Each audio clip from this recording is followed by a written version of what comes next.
আবু সাঈদ খুদরি রাদিয়াল্লাহু তাআলা আনহু বলেন, আব্দুল্লাহ ইবনে আব্বাস রাদিয়াল্লাহু তাআলা আনহু বলেন যে আমাকে জিজ্ঞাসা করা হলো আশাহিদতা মা রাসূলিল্লাহি সাল্লাল্লাহু আলাইহি ওয়াসাল্লাম। আচ্ছা আব্দুল্লাহ ইবনে আব্বাস, আপনি কি রাসূলের সাথে কোনোদিন ঈদের মাঠে উপস্থিত হয়েছেন? কালা না, তিনি বলেন হ্যাঁ, আমি রাসূলের সাথে ঈদের মাঠে উপস্থিত হয়েছি। ফাসাল্লাহ, তিনি ঈদের মাঠে গিয়ে প্রথমে সালাত আদায় করতেন, সুম্মা খাতাবা, তারপর তিনি বক্তব্য দিতেন বেগাইরা আজানিল একামা, সেখানে কোনো আজান থাকতো না, কোনো একামাত থাকতো না। ঈদের মাঠে আজান নেই, একামাত নেই। জাবির ইবনে সামুরা রাদিয়াল্লাহু তাআলা আনহু বলেন, সাল্লাইতু মা রাসূলিল্লাহি সাল্লাল্লাহু আলাইহি ওয়াসাল্লাম ঈদাইনি বেগাইরা মাররাতান, আমি রাসূল সাল্লাল্লাহু আলাইহি ওয়াসাল্লামের সাথে ঈদের মাঠে ঈদের সালাত আদায় করেছি একাধিকবার, বেগাইরা আজান ওয়াল ইকামা, সেখানে আজানও ছিল না, একামাতও ছিল না। আজান এবং একামাত ছাড়াই আমি ঈদের সালাত আদায় করেছি। জাবের রাদিয়াল্লাহু তাআলা আনহু বলেন, রাসূল সাল্লাল্লাহু আলাইহি ওয়াসাল্লাম ঈদের সালাত আদায় করেছেন মা আজানা ওয়ালা ইকামা ওয়ালা নেদা ওয়ালা শায়া, ঈদের মাঠে আজান নেই, একামাত নেই, ডাক নেই, কোনো কিছুই নেই, একসাথে চারটে। ঈদের মাঠে আজান নেই, একামাত নেই, ডাক নেই, কোনো কিছুই নেই, কোনো কিছুই নেই। কেউ যদি খালি বলে ঈদের মাঠে যে আসেন আসেন, এই 4 মিনিট আছে আর শুরু হয়ে যাবে, তাহলে এটা হবে বিদআত। আর মুখ বন্ধ করতে হবে।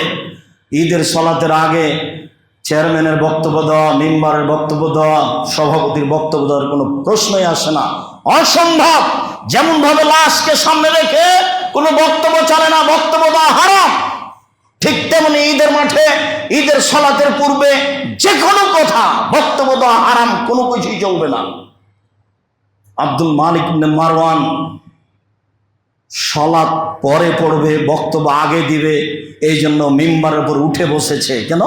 সালাত হয়ে গেলে মানুষ চলে যাওয়ার, বক্তব্য কেউ শুনে না। তখনও বুদ্ধি করেছে, যাক বক্তব্য আগে সালাতই পড়ে। আবু সাঈদ খুদরি রাদিয়াল্লাহু তাআলা আনহু তার হাত ধরে মিম্বার থেকে টেনে নামিয়ে দিচ্ছে নিচে, ও যে দেশের সরকার। তখন তিনি বলছেন, আবু সাঈদ খুদরি, তুমি যেটা জানো সেটা চলবে না।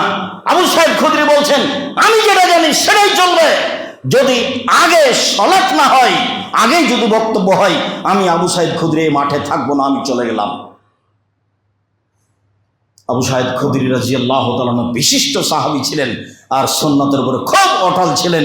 তিনি কঠোরভাবে বলেছিলেন যে 1 সাই শস্য আদায় করব ফেতরা, যেখানে টাকাও চলে না, অর্ধশাও চলে না। তিনি বলছেন যদি আগে সালাত না হয়, আগেই যদি খুতবা হয়, তাহলে আমি মাঠেই থাকবো না। দেশের সরকারকে মিম্বার থেকে নামিয়ে দিচ্ছেন তিনি হাত ধরে টেনে। তার নাম সাহাবী আবু সাঈদ খুদরি। ঈদের সালাতের পূর্বে কোনো কিছু চলবে না। আপনারা তাকবীর পাঠ করেন, এই কথাও চলবে না। সবাই নিজ গতিতে বাড়িতে যেভাবে তাকবীর শিখেছে সেভাবে বলতে থাকবে আসা পর্যন্ত। আল্লাহু আকবার, আল্লাহু আকবার, লা ইলাহা ইল্লাল্লাহ, আল্লাহু আকবার, আল্লাহু আকবার, ওয়ালিল্লাহিল হামদ। সম্মানিত দিনী ভাই বোন, ঈদের মাঠে আজান নেই, একামাত নেই, ডাক নেই, কোনো কিছুই নেই। এরপরে তিনি বললেন সুম্মা কামা, রাসূল সাল্লাল্লাহু আলাইহি সাল্লাম দাঁড়ালেন। অফিরায়াতিন, অন্য এক বর্ণনায় রয়েছে মুত্তাকিন আলা বেলালিন, বেলালের কাঁধে ভর দিয়ে দাঁড়ালেন। অন্য এক বর্ণনায় রয়েছে বেলা, তাকে দেওয়া হলো তীর, ধনুক, তিনি তাতে হাত রেখে খুতবা দিলেন। বক্তব্যের সময় দাঁড়িয়ে বক্তব্য দিতে হবে, বিশেষভাবে ঈদের সালাতে, বিশেষভাবে জুমার সালাতে, এবং হাতে লাঠি থাকবে, এটাই সুন্নাত। উল্লেখ্য যে ঈদের খুতবা একটাই, ঈদের খুতবা 2টা হলে তা বিদআত হবে। জুমার খুতবা 2টা, তবে ঈদের খুতবা একটা। ঈদের খুতবা 2টা হবে, এর প্রমাণ দুনিয়াতে নেই, সেটাকে স্পষ্ট বেদাত উল্লেখ করা হয়েছে। সম্মানিত দিনী ভাই বোন, রাসূল দাঁড়িয়ে বেলালের গায়ে হাত লাগিয়ে মানুষের সামনে বক্তব্য দিতে লাগলেন। নাস, মানুষকে ওয়াজ শোনালেন। ওয়াযাক্কারাহুম, তাদেরকে উপদেশ দিলেন। আমারাহুম বিত্তাক, তাকে রাসূল সাল্লাল্লাহু আলাইহি সাল্লামকে মেনে চলার জন্য আদেশ করলেন। অফি রিওয়ায়াতিন, অন্য এক বর্ণনায় তিনি বললেন তাসাদ্দাকু তাসাদ্দাকু তাসাদ্দাকু, উপস্থিত জনগণ তোমরা দান করো দান করো দান করো। কানা আকসার নিসায়া তাসাদ্দাকনা, সেই বৈঠকে মহিলারাই বেশি দান করেছিল। সেই এই ঈদের মাঠে মহিলারাই বেশি দান করেছিল, যা রাসূল সাল্লাল্লাহু আলাইহি সাল্লামের সাহাবীগণ বেলাল রাদিয়াল্লাহু তাআলা থেকে বর্ণিত হয়। সম্মানিত দিনী ভাই বোন, অত্র বুখারী মুসলিমের হাদিসে আল্লাহ রাসূল দাঁড়ালেন, জনগণের সামনে বক্তব্য দিতে লাগলেন। সুম্মা আতান নিসা, তারপর তিনি মহিলাদের নিকটে আসলেন। তাহলে বোঝা যাচ্ছে যে মহিলারা মাঠে ছিল, তবে তারা বক্তব্য শুনতে পাচ্ছিল না, সেই জন্য আল্লাহ রাসূল তাদের কাছে আবার গেলেন। বেলাল রাদিয়াল্লাহু তাআলার সাথে গেলেন। ফাওয়াজাহুন্না, তিনি তাদের উপদেশ দিলেন। ওয়াযাক্কারাহুন্না, তিনি তাদের নসিহত করলেন। ওয়ামারা বিসাদকা, তিনি তাদেরকে ওয়ামারাহুন্না বিসাদকা, তিনি তাদেরকে দান করতে বললেন। বেলাল রাদিয়াল্লাহু তাআলা বলছেন, ফারাআইতুহুন্না ইয়াহবিনা ইলা আযানিহিন্না ওয়া হুলুকিহিন্না, আমি দেখলাম তারা হাতকে তাদের কানের দিকে নিয়ে যাচ্ছে। ওয়ায়াদফানা, কানের গয়না গলার গয়না যা আছে তারা খুলে ছুঁড়ে মারছে। বেলাল রাদিয়াল্লাহু তাআলা সেগুলো নিয়ে নিলেন। তারপর বেলাল এবং আল্লাহ রাসূল সাল্লাল্লাহু আলাইহি ওয়াসাল্লাম ঈদের মাঠ থেকে চলে গেলেন। হাদিস বুখারী মুসলিম। সম্মানিত দিনী ভাই বোন, বলছিলাম রাসূল সাল্লাল্লাহু আলাইহি ওয়াসাল্লাম ঈদের মাঠে দান করার জন্য বলতেন এবং মহিলারা বেশি দান করত। আমি জানি না এই মসজিদে যেসব দিনী বোনেরা আছেন তারা খালি হাতে আসেন নাকি। খালি হাতে আসবেন না। আপনার সামনে দিয়ে দান বক্সটা চলে যাবে আর আপনি 10টা টাকা দিতে পারবেন না, এটা যেন না হয়। আল ইয়াদুল উলিয়া খায়রুম মিনাদিস সুফলা, দেওয়া হাত উত্তম নেওয়া হাতের চেয়ে। হাদিস বুখারী মুসলিম। আপনি আপনার স্ত্রী, আপনার ছেলে, আপনার মেয়ে 10 টাকা 20 টাকা 50 টাকা 100 টাকা হাতে করে পকেটে করে নিয়ে আসবেন। জামিয়া সালাফের কথা তো মাথায় আছেই। খালি হাতে আসবো না, এখন বই কিনা বের হবো, এটা তো মাথাতে আছেই। সেটা ইতিসাম পত্রিকা হোক, সেটা যেটা বই হোক, আপনার জিম্মেদারি। আমি আপনাকে জানিয়ে যাচ্ছি, আমি বিচারের মাঠে এই বিষয়ে অন্তত জবাবদিহি হব না। জাতির যদি রাস্তাঘাট করে দিতে না পারি, জাতির যদি স্কুল কলেজ করে দিতে না পারি, জাতিকে চূড়ান্ত সঠিক ধর্ম দিতে পারবো ইনশাল্লাহ। ধর্মের নামে জাতিকে ফাঁকি দিয়ে আমি পরকাল হারাতে রাজি নই। মুখে কলমে মিডিয়ায় সঠিক কথা জাতির সামনে বলে যাচ্ছি, যার জন্য কলমকে যেমন ভাবে গ্রহণ করতে বলছি, মুখের কথাকে তেমন ভাবে গ্রহণ করতে বলছি। খুব ভালোভাবে জানেন যে ইংরেজি মাসের প্রথম জুমায় মালিটোলা আসি, ইংরেজি মাসের শেষ জুমায় সুরিটোলাতে আসি। যেদিন এই দিন হবে সেদিন নিজে আহাল পরিবার, ছেলে মেয়ে ভাই বোন আত্মীয় স্বজন সবাই আসার চেষ্টা করবেন। আপনার কিছু না কিছু উপকার করবই করবো ইনশাআল্লাহ। সম্মানিত দিনী ভাই বোন, আমি অনুরোধ জানাচ্ছি, রাসূল সাল্লাল্লাহু আলাইহি ওয়াসাল্লাম দান করতে বলতেন। মাথাতে আপনার 3টে জিনিস আছে। অত্র মসজিদ আছে, জামিয়া সালাফি আছে, বই পুস্তক আছে। যাওয়ার সময় কেন যাবেন খালি? যদি কিছুই কিনতে না পারেন তাহলে 25-30 টাকা দিয়ে একটা ইতিসাম পত্রিকা নিয়ে যাবেন, পাশে আর একটা মসজিদে দিয়ে দিবেন, কাউকে দিবেন বা একটু পড়বেন। এটা একটা দাওয়াত। আপনি বুঝতে পারছেন না, এর ফলাফল অনেক বেশি। আপনি যত সহজ মনে করছেন তত নয়। এইটুকুর নামও দিন প্রচার। এইটুকু আপনি জিহাদের পথে আছেন, আপনি একটা কাজ করলেন 10টা টাকা খরচ করে। আবু সাঈদ খুদরি রাদিয়াল্লাহু তাআলা আনহু বলেন, খারাজা রাসূলুল্লাহ সাল্লাল্লাহু আলাইহি ওয়াসাল্লাম ফিতরিনা ওয়াজা, একদা আল্লাহ রাসূল ঈদের দিন বের হলেন, আর না হলে ঈদুল আজহা, ঈদুল ফিতর অথবা ঈদুল আজহায় বের হলেন, মাঠে গেলেন। ফামাররা আলা নিসায়ে, তারপর মহিলাদের তিনি পাশ দিয়ে গেলেন। তার মানে পুরুষদের সামনে বক্তব্য দিয়েছেন, এবার তিনি মহিলাদের সামনে যাচ্ছেন। মহিলাদের কাছে যখন গেছেন তখন তিনি বলছেন, ইয়া মাশারান নিসা, হে মহিলাদের দল, শোনো, তাসাদ্দাকনা, তোমরা বেশি বেশি দান করো। উরিতুকুন্না আকসারা মিন আহলিন নার, তোমাদেরকে আমি বেশি বেশি জাহান্নামে দেখছি। তাহলে জাহান্নাম থেকে একটা বাঁচার বড় পথ হলো দান। হাদিস বুখারী মুসলিম। মহিলারা শোনো, তোমাদেরকে আমি জাহান্নামে বেশি বেশি দেখছি। অন্য এক বর্ণনা এসেছে জাহান্নাম মানে নারী আর নারী, জাহান্নাম নারী দিয়ে ভরা। এই হাদিসে বুখারী মুসলিম রাসূল সাল্লাল্লাহু আলাইহি ওয়াসাল্লাম বলছেন, তোমরা দান করো, আমি তোমাদেরকে বেশিরভাগ জাহান্নামে দেখছি। তখন মহিলাগণ বলে উঠলেন, মদিনার মহিলারা কথা বলতেন, বেমা ইয়া রাসূলুল্লাহ, কেন? আমরা জাহান্নামে যাব বেশি কেন, তার কারণ কি?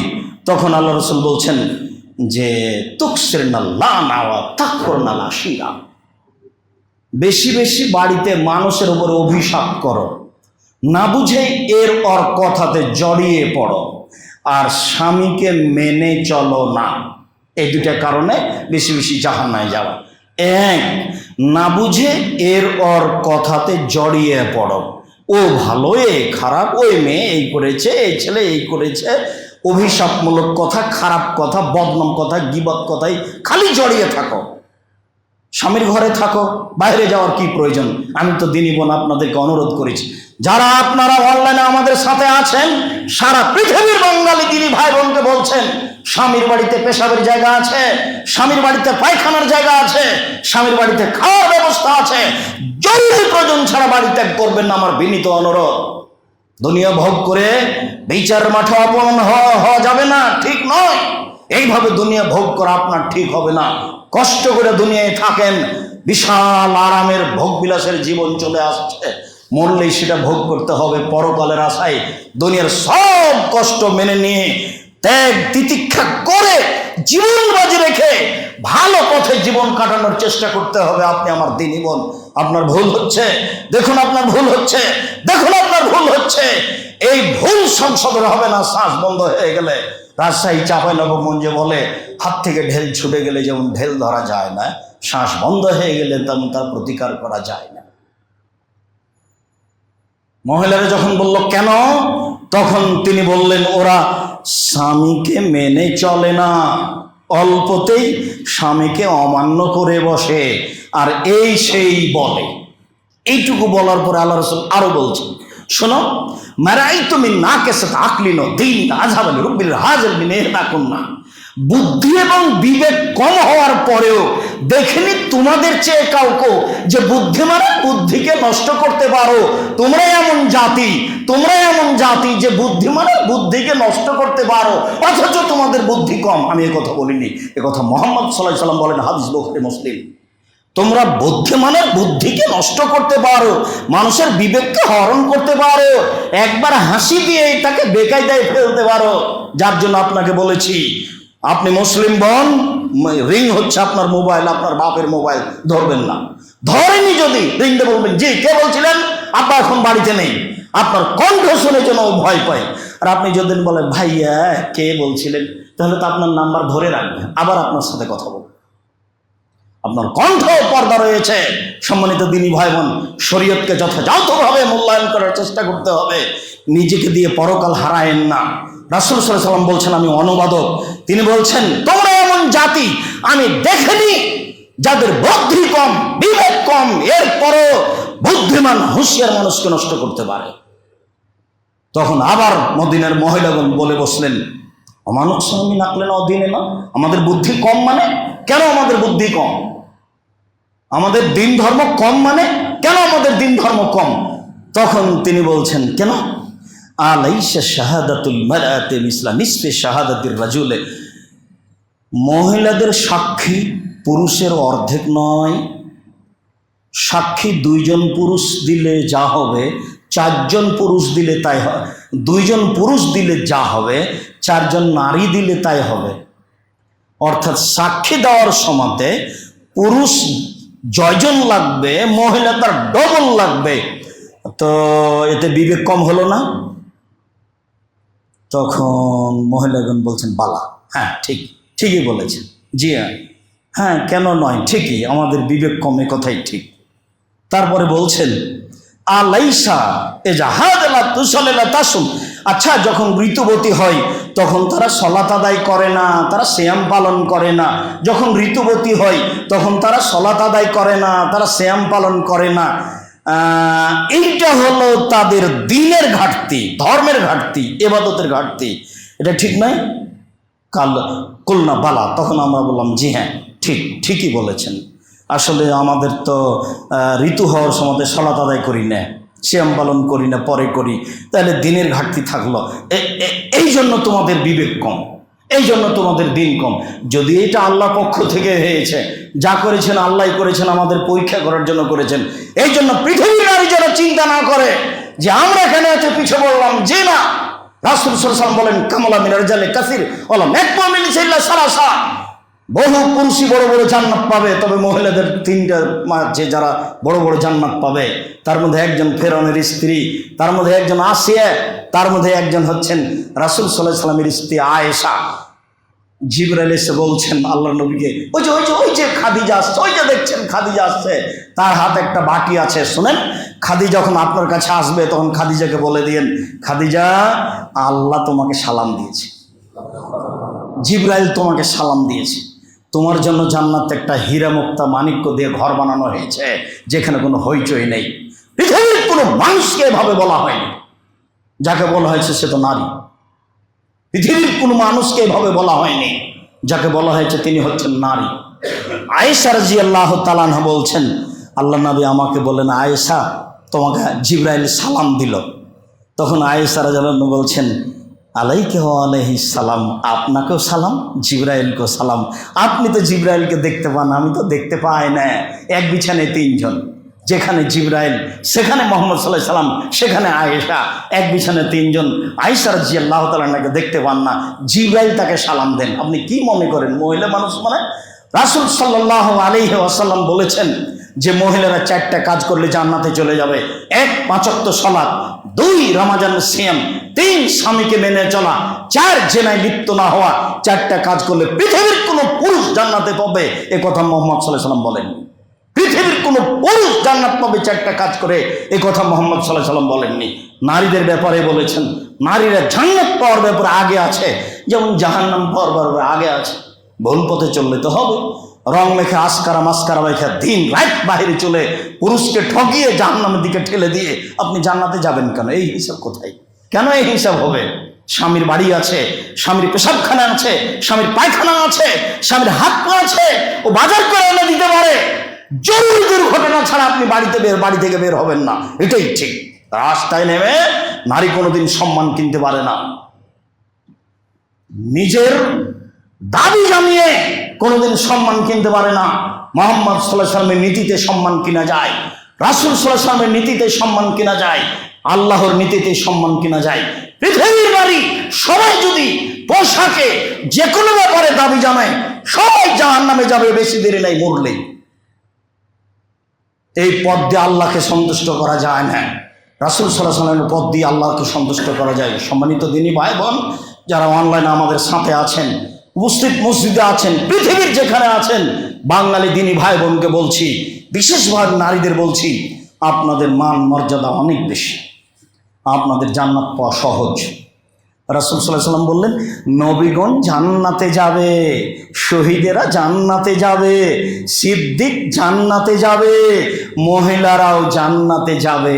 ওই মহিলা, যে মহিলার স্বামী অসন্তুষ্ট হলে হাতে হাত রেখে বলে, যতক্ষণ পর্যন্ত খুশি না হবেন ততক্ষণ পর্যন্ত আমি কোনো খাদ্য খাবো না, এই নারী জান্নাতে যাবে। আমার কিছু করার নেই। মুহাম্মদ সাল্লাল্লাহু আলাইহি ওয়াসাল্লাম এইভাবেই বললেন, আপনার কথা আমি এইভাবেই বলছি। নবীগণ জান্নাতে যাবেন, শহীদেরা জান্নাতে যাবে, সিদ্দিকেরা সত্যবাদীরা জান্নাতে যাবে, মহিলারা জান্নাতে যাবে।